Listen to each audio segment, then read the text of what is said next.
Viete, že šampanské alebo sekt môže byť vo fľaši až 8 rokov?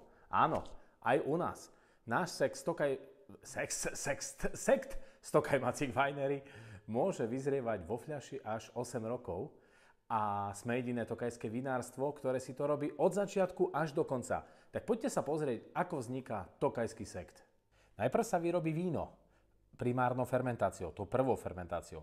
Najčastejšie my vyrábame tokajské sekty z furmintu alebo lipoviny. Je to nižšia cukornatosť, víno má nejakých 11% alkoholu, že keď skvasí druhýkrát vo fľaši, tak bude mať okolo 12. Takže šup s ním do fľaše. Víno sa dá do fľaše, v ktorej sa aj potom predáva. V tej prebieha sekundárna fermentácia. V takejto fľaši je až niekedy 9 barov. Pridajú sa tam kvasinky a cukor a tie premenia vlastne ten cukor na alkohol s tým vínom a má už nejakých 12 alkoholu. Potom to potrebujeme tie kvasnice, ktoré sú tam na spodku, odstreliť. Poďte sa pozrieť ako. Odstrelenie predbieha priamo v tomto stroji, tak ako niekedy Francúz odstreľoval to ručne, dal na vrch palec, tak takisto tento stroj robí to priamo s palcom.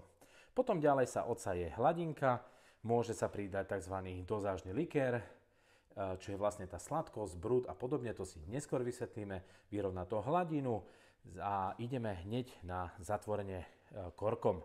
Pri zatvorení korkom je to hrubý korok, tam ešte ten není v tvare hríbika, ten sa stane až potom hríbikom, keď dáme na ňo agrafu, košíček.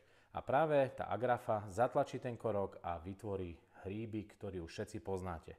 Ak vás zaujímajú takéto veci, tak ma sledujte ďalej, lajkujte, followdajte, posielajte to ďalej, šerujte, alebo mi napíšte do komentu, čo by vás zaujímalo viac.